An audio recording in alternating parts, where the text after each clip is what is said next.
welcome everybody to the next installment of BoKnows. Today I'm actually going to recap and highlight some of the discussion that I had with a number of international lawyers here in Atlanta at the American Bar Association's Financial Services Technology Joint Subcommittee meeting. It's a mouthful.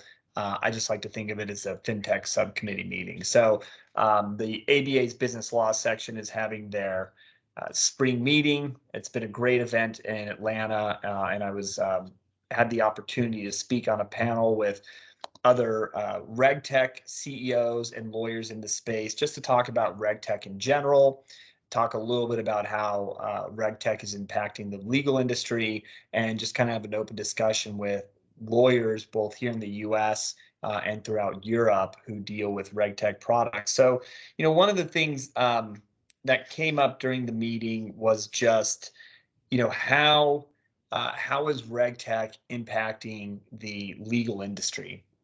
And we had a discussion around a few points. In my opinion, it's impacting the legal industry in a few ways, right? So one, lawyers are participating in the regulatory ecosystem, right? So you've got your regulators, you've got your regulated entities, you have lawyers who are kind of intermediaries between those two, and then you have consumers, and we're all part of this ecosystem. And the lawyers play a really important role in being that intermediary between the regulators, who have a certain perspective on regulation, what its goal is, protecting, consumers and preventing fraud and other things like that. And then innovators, right, who really want to push the envelope on things, often view regulation as, a brake on innovation, find it to be very frustrating and discouraging. And so a lawyer can help kind of bridge the gap, help innovators understand the importance of regulation and why,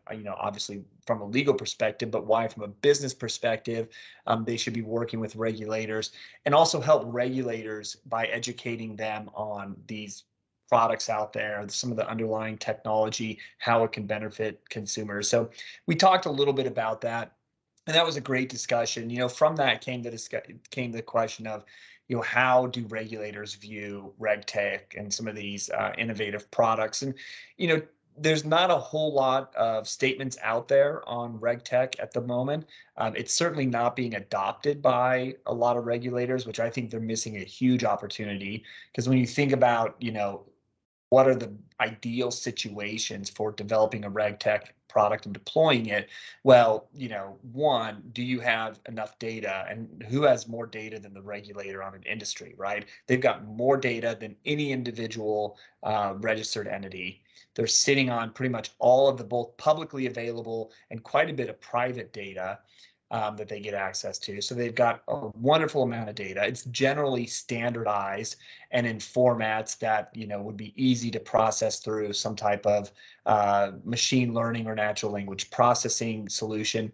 And then from a business use perspective, regulators are often underfunded. They're often behind the industry as far as innovation and stuff. So if they could actually start to deploy this data that they have into their own technology products, or maybe a product built by a third party that they license somehow for their specific need, they could really keep up with the pace of industry. So it was an interesting discussion around the regulatory point of view. I think I read some statistics recently that over the next few years, maybe 16 to 20% of regulatory entities will start adopting some type of Regtech product, and by 2030 they expect that to go up to 27%. It's still a relatively low number. It's certainly, I would think it should be much higher given their kind of resource constraints and things like that. So, it's something, if you're a regulator, you're listening to, want to have a conversation about, I'd love to participate in that. And a good example of regulators participating in these kind of Regtech or other innovative markets is what's going on over in the UK. A lot of UK regulators are setting up these kind of regulatory sandboxes that bring together not only the regulator and industry participants, but then other intermediaries like lawyers, the vendors, various products.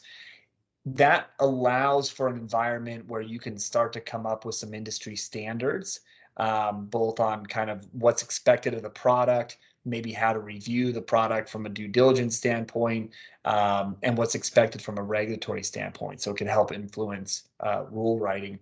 It also gives some protection to innovators and industry participants who want to, maybe leverage data and leverage some of the technology out there to do things, but maybe they've been holding back because they're afraid that they might be opened up to product liability or something like that, right? So it creates kind of a nice protected environment for everyone to come together, create standards for products in a way that nobody feels like they're bearing too much risk. So I think the UK is doing a good job with that. I've heard that there are other places within Europe that are doing a good job with that. I've not heard of any industry standards being developed here in the US. There may be some ad hoc statements every now and then from a regulator. There's certainly no kind of known industry standards that have been developed around Regtech or other products. Canada may be a little bit further ahead of the US in that their regulators seem to do a better job of fostering innovation and growth in this space versus the US. So, again, interesting discussion around the regulatory perspective and how regulators can not only help drive innovation within the industry, but then also benefit themselves from that innovation and maybe be able to leverage some of those products to provide their oversight responsibilities. So that was another great area. We talked a little bit about how Regtech, which right now is focused more on we focused a lot on the financial services industry, but how Regtech is being used by industry participants, but how it might be impacting the legal industry. And, in my opinion, there are a couple of areas that are kind of ripe for disruption with Regtech from a legal perspective. And this is coming from me as a securities lawyer. I think Regtech can be used in the due diligence process. You can use it, VC firms, private equity firms, firms that are engaging in merger and acquisition activity could use Regtech to help with the initial and ongoing due diligence before a deal is done. So if you think about those entities and the processes they go through, again, it tends to be a fairly standardized process as far as the type of information you request. It comes in a pretty standardized format, usually Excel based. Yes, we are still slaves to the world of Excel. And it's a similar request kind of from transaction to transaction. So that type of repeatable process where there's a lot of standardized data and similar data is great for building some type of machine learning product or other technology solution. So not only could the industry participants leverage it, but to the extent lawyers are involved in that process, they could also leverage Regtech to do part of their role. And, oftentimes a lawyer is making sure all the data is there. They may be looking not so much at the financial data and some of the numerical data, but looking more at like contracts, things like that. And as you can imagine, some of those can create large amounts of documents that are 10, 15, 20, 30, 40 or more pages long. And today, a lot of times that's just being done by a person reading through those contracts. And yes, if it's someone who's experienced, they can get through that faster than the average person. But a natural language processing tool that's been trained correctly and set up correctly could also do a similar process. So again, lawyers leveraging things like natural language processing in the due diligence, unfortunately, that'll have an impact on the amount of new lawyers needed in the industry. So it could actually affect, in some ways, the growth of lawyers. But it also will change the role of the lawyer in those processes. So instead of just being, kind of a document reviewer, the lawyer can focus more on the negotiation side of the transaction, discussing, risks and risk mitigation and things like that with its clients. So really focusing on more making sure that the deal is set up in a way that's most beneficial to the client and not having to spend so much time in document review.